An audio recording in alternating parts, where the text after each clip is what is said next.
Vanakkam. Welcome to NCERT Biology Reading, Class 11, Chapter 20, Locomotion and Movement. Movement is one of the significant features of living beings. Animals and plants exhibit a wide range of movements. Streaming of protoplasm in the unicellular organism like amoeba is a simple form of movement. Movement of cilia, flagella, and tentacles are shown by many organisms. Human beings can move limbs, jaws, eyelids, tongue, etc. Some of the movements result in change of place or location. Such voluntary movements are called locomotion. Walking, running, climbing, flying, swimming are all some form of locomotory movements. Locomotory structures need not be different from those affecting other type of movements.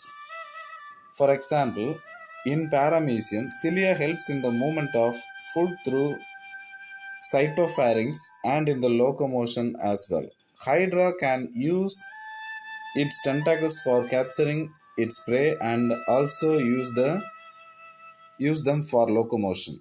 We use limbs for changes in body posture and locomotion as well. The above observations suggest that movement and locomotion cannot be studied separately. The two may be linked by stating that all locomotions are movements, but all movements are not locomotions. Methods of locomotion performed by animals vary with their habitats and their demand of the situation. Demand of the situation.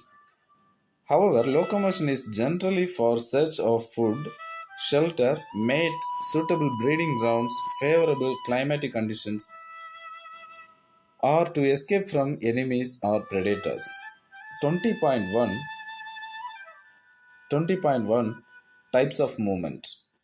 Cells of the human body exhibit three main types of movements, namely amoeboid, ciliary, and muscular. Some specialized cells in our body, like macrophages and leukocytes in blood, exhibit amoeboid movement. It is affected by pseudopodia formed by the streaming of protoplasm as in amoeba. Cytoskeletal elements like microfilaments are also involved in amoeboid movement. Ciliary movement occurs in most of our internal tubular organs, which are lined by ciliated epithelium. The coordinated movements of cilia in the trachea helps in removing dust particles and some of the foreign substances inhaled along with the atmospheric air.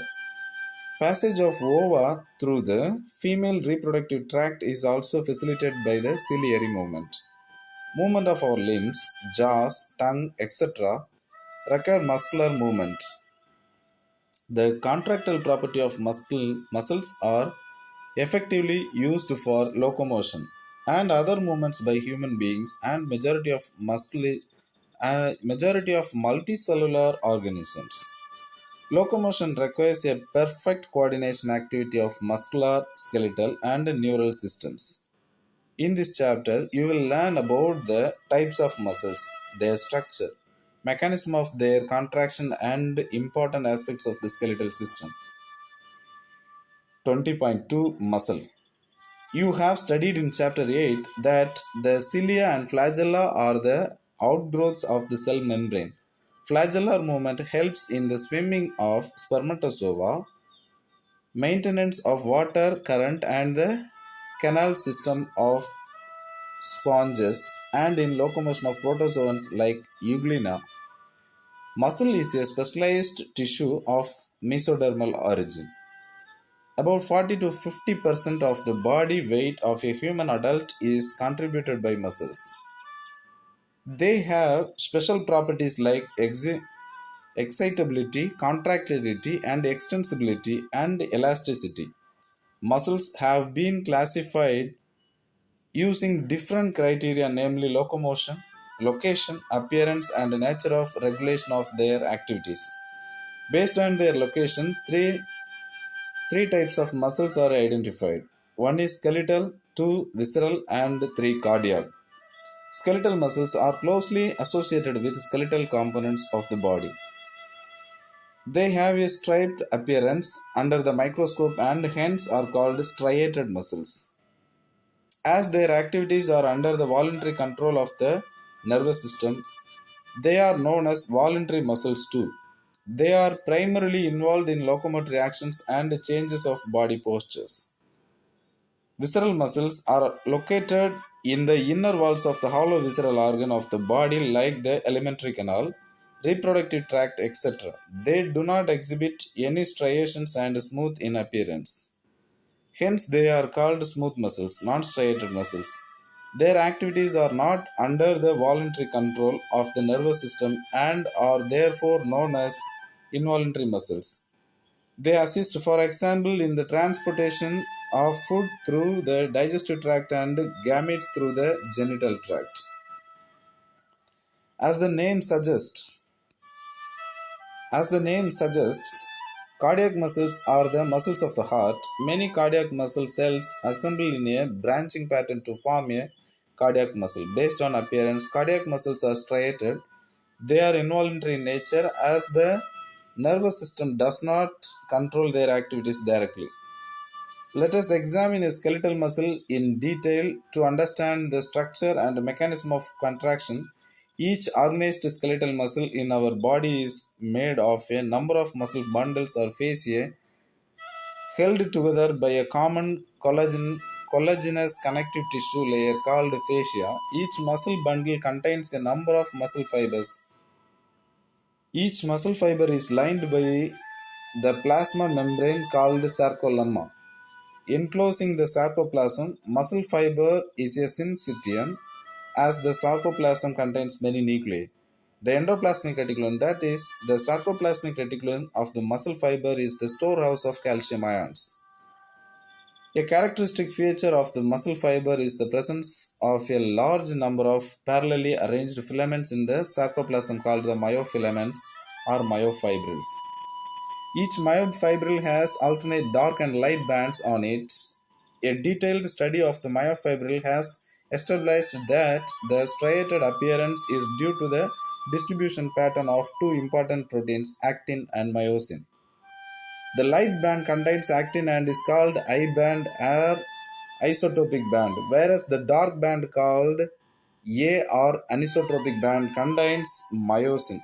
Both the proteins are arranged as rod-like structures parallel to each other and also to the longitudinal axis of the myofibrils. Actin filaments are thinner as compared to the myosin filaments, hence are commonly called thin and thick filaments respectively. In the in the center of the I band is an elastic fiber called Z line which bisects it.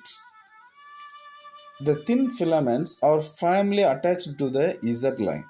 The thick filaments in the A band are also held together in the middle of this band by a thin fibrous membrane called M line. The A and I bands are arranged alternately throughout the length of the myofibrils. The portion of the myofibril between two successive Z lines is considered as the functional unit of the contraction and is called the sarcomere. Unit of contraction and is called the sarcomere. Figure 20.2. In a resting state, the edges of the filaments on either side of the thick filaments partially overlap the free ends of the thick filaments, leaving the central part of the thick filaments. The central part of the thick filament not overlapped by thin filaments is called the H zone.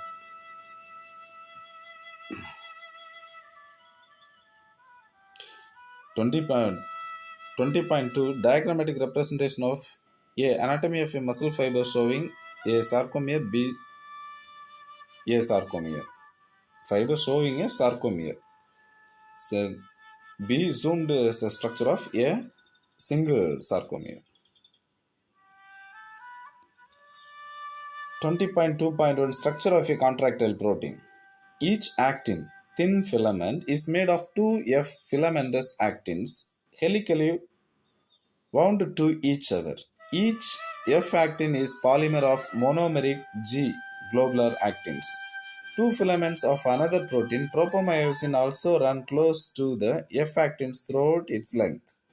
A complex protein troponin is distributed at regular intervals under tropomyosin. In the resting state, a subunit of troponin masks the active binding site for myosin on the actin filaments figure 20.3a. Each myosin thick filament is a polymerized protein. Many monomeric proteins called meromyosins figure 20.3b meromyosins constitute one thick filament. Each meromycin has two important parts, a globular head with a short arm and a tail. The former being called the heavy meromycin HMM and the lighter meromycin LMM. The HMM component, heavy meromycin, that is, the head and short arm projects outwards at regular distance and angles from each other from the surface of a polymerized myosin filament and is known as cross arm. The globular head is an active ATPase enzyme and has binding sites of ATP and active sites for actin. In this image, troponin, tropomyosin, and F actin. Actin binding sites and ATP binding sites. Figure A, an actin thin filament. Figure B, myosin monomer, that is meromyosin. 20.2.2 Mechanism of muscle contraction. Mechanism of muscle contraction is best explained by sliding filament theory, which states that contraction of a muscle fiber takes place by the sliding of thin filaments over the thick filaments. Muscle contractions is initiated by signal sent by the central nervous system CNS via motor neuron. A motor neuron along with the muscle fibers connected to it constitute a motor unit. The junction between a motor neuron and the sarcolemma of the muscle fiber is called the neuromuscular junction or motor end plate. A neural signal reaching this junction releases the neurotransmitter. Neurotransmitter is acetylcholine, which generates an action potential in the sarcolemma. This separates through the muscle fiber and causes the release of calcium ions into the sarcoplasm. Increase in calcium level leads to the binding of calcium with a subunit of troponin on actin filaments and thereby remove the masking of active sites for myosin. Utilizing the energy from ATP hydrolysis, the myosin head now binds to the exposed active sites on actin to form a cross bridge. Figure 20.4 pulls the attached actin filaments towards the center of A band. The Z line attached to these actins are also pulled towards, thereby causing a shortening of the sarcomere, that is contraction. It is clear from the above steps that during shortening of the muscles, that contraction, the I bands get reduced, whereas the A bands retain the length. Figure 20.5. The myosin releasing the ADP and PI goes back to its relaxed state. A new ATP binds and cross bridge is broken. The ATP is again hydrolyzed by the myosin head and the cycle of cross bridge formation and breakage is repeated causing further sliding. The process continues with calcium ions are pumped back to the sarcoplasmic cisternae, resulting in the masking of actin filaments. This causes the return of Z lines back to their original position, that is relaxation. The reaction time of the fibers can vary in different muscles. Repeated activation of the muscle can lead to the accumulation of lactic acid due to anaerobic breakdown of glycogen in them, causing fatigue. Muscles contain a red colored oxygen storing pigment called myoglobin. Myoglobin content is high in some of the muscles, which give a reddish appearance. Such muscles are called red fibers. These muscles are all also contain plenty of mitochondria which can utilize the large amount of oxygen stored in them for ATP production. These muscles therefore can also be called aerobic muscles. On the other hand, some of the muscles possesses very less quantity of myoglobin and therefore appear pale or whitish. These are the white fibers. Number of mitochondria are also few in them, but the amount of sarcoplasmic reticulum is high. They depend on anaerobic process for energy. 20.3 Skeletal system. Skeletal system consists of a framework of bones and a few cartilages. This system has a significant role in movement shown by the body. Imagine chewing and without food, without jaw bones, and walking around without the limb bones. Bone and cartilage are specialized connective tissues. The former has a very hard matrix due to calcium salts in it, and the latter has a slightly pliable matrix due to chondroitin salts. In human beings, this system is made up of 206 bones and a few cartilages. It is grouped into two principal divisions: the axial and the appendicular skeleton. Axial skeleton comprises 80 bones distributed along the main axis of the body. The skull, vertebral column, sternum, and ribs constitute axial skeleton. The skull, figure 20.6, is composed of two sets of bones,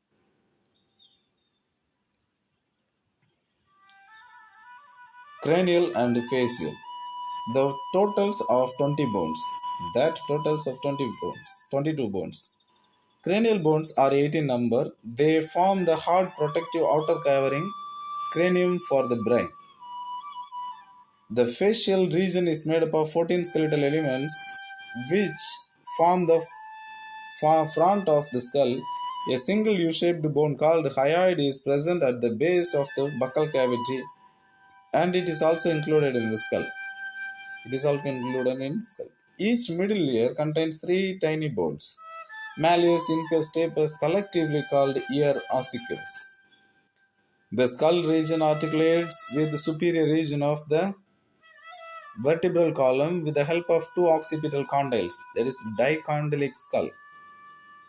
Our vertebral column, figure 20.7, is formed by 26 serially arranged units called vertebrae and is dorsally placed. It extends from base of the skull and constitutes the main framework of the trunk. Each vertebra has central hollow portion, neural canal, through which the spinal cord passes. First vertebrae is the atlas and it articulates with the occipital condyles. The vertebral column is differentiated into cervical 7, thoracic 12, lumbar 5, sacral 1 fused, and coccygeal 1 fused. Region starts from the skull. The number of cervical vertebrae are 7 in almost all mammals, including human beings. The vertebral column protects the spinal cord, supports the head, and serves as the point of attachment for the ribs and musculature of the back. Sternum is a flat bone on the ventral middle of the thorax. There are 12 pairs of ribs. Each rib is a thin flat bone connected dorsally to the vertebral column and ventrally to the sternum. It has two articulation surfaces on its dorsal end and is hence called the bicephalic. First 7 pairs of ribs are called true ribs. Dorsally, they are attached to the thoracic vertebrae and ventrally connected to the sternum with the help of hyaline cartilage. The 8th, ninth, and 10th pairs of ribs do not articulate directly with the sternum but join to the 7th rib with the help of hyaline cartilage. These are called vertebrochondral or false ribs. Last two pairs, 11 and 12th of ribs, are not connected ventrally and are therefore called floating ribs. Thoracic vertebrae, ribs and sternum together forms a rib cage. Figure 20.8. Rib cage. Ribs and rib cage. The bones of the limbs along with their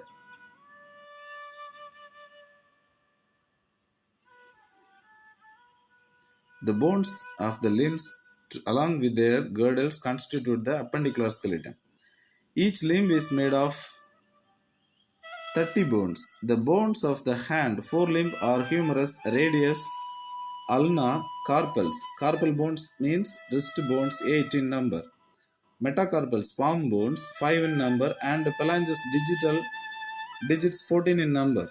Figure 20.9, femur, thigh bone, the longest bone, tibia and fibula, tarsals, ankle bone 7 in number, metatarsal 5 in number, and phalanges, digit 14 in number, are the bones of the legs, hind limb. Figure 20.10. A cup-shaped bone called patella cover the knee ventrally called kneecap. Pectoral and pelvic girdle bones help in the articulation of the upper and the lower limbs, respectively, with the axial skeleton. Each girdle is formed of two halves. Each half of pectoral girdle consists of a clavicle and a scapula. Figure 20.9. Scapula is a large triangular flat bone situated in the dorsal part of the thorax between the second and the seventh rib.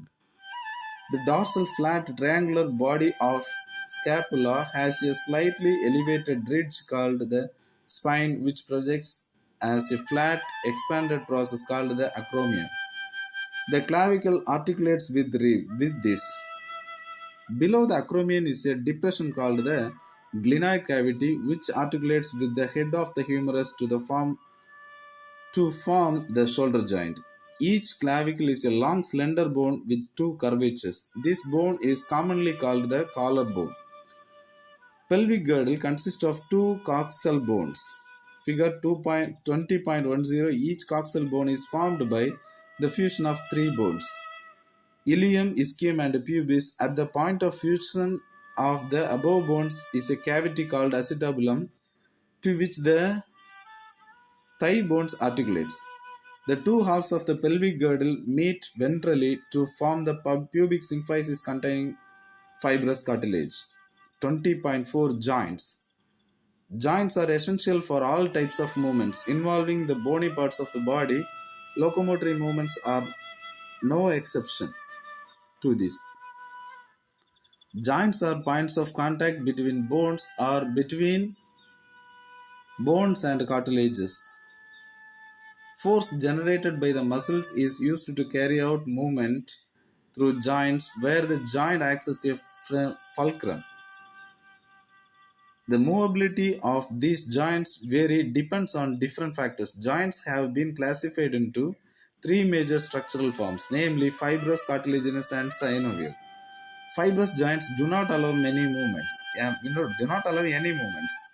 This type of joint is shown by the flat skull bones, which fused end to end with the help of dense fibrous connective tissues in the form of sutures to form the cranium. In cartilaginous joints, the bones involved are joined together with the help of cartilages.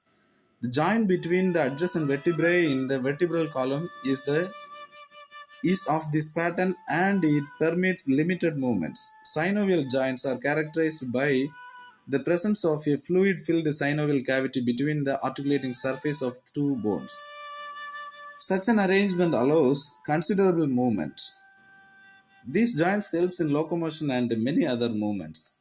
Ball and socket joint between humerus and pectoral girdle, hinge joint, knee joint, pivot joint between atlas and axis, gliding joint between the carpals, and saddle joint between carpal and metacarpal of thumb are some examples. 20.5. Disorders of muscular and skeletal system. Myasthenia gravis, autoimmune disorder affecting neuromuscular junction leading to fatigue, weakening, and paralysis of the skeletal muscle.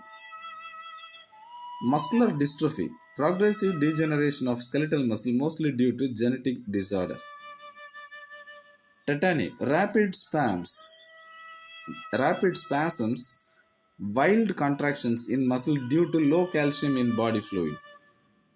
Arthritis, inflammation of joints. Osteoporosis, age-related disorder characterized by decreased bone mass and increased chances of fracture. Decreased level of estrogen is a common cause. Gout, inflammation of joints due to accumulation of uric acid crystals. Summary: movements is an essential feature of all living beings.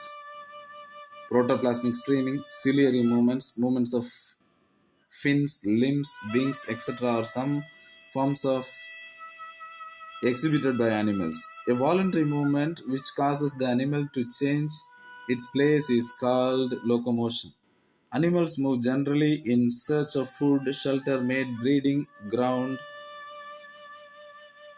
better climate, or to protect themselves. The cells of the human body exhibit amoeboid, ciliary, and muscular movements. Locomotion and many other movements require coordination muscular activities. Three types of muscles are present in our body. Skeletal muscles are attached to skeletal elements. They appear striated and are voluntary in nature. Visceral muscles present in the inner walls of the visceral organs are non-striated and involuntary. Cardiac muscles are the muscles of the heart. They are striated, branched, and involuntary. Muscles possesses excitability, contractility, and extensibility and elasticity. Muscle fiber is the anatomical unit of muscle.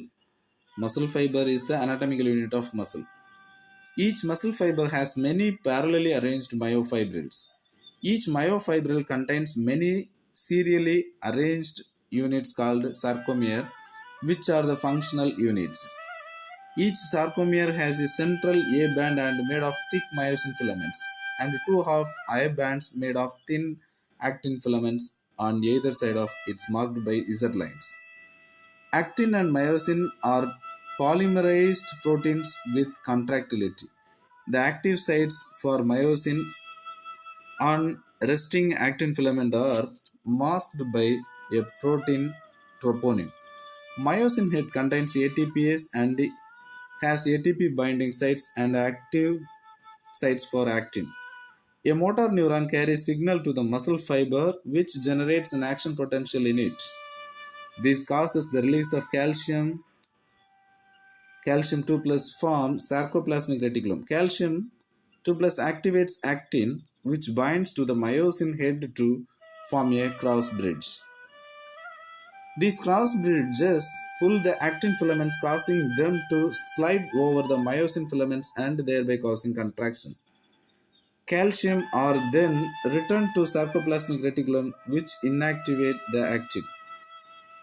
Cross bridges are broken and the muscle relax. Repeated stimulation of muscles leads to fatigue. Muscles are classified as red and white fibers associated primarily on the amount of red colored myoglobin pigment in them. Bones and cartilages constitute our skeletal system. The skeletal system is divisible into axial and appendicular. Skull, vertebral column, ribs, and sternum constitute the axial skeleton. Limb bones and girdles form the appendicular skeleton. Three types of joints are found between bones or between bone are cartilaginous, fibrous, cartilaginous and synovial. Synovial joints allow considerable movements and therefore plays a significant role in locomotion. Thank you.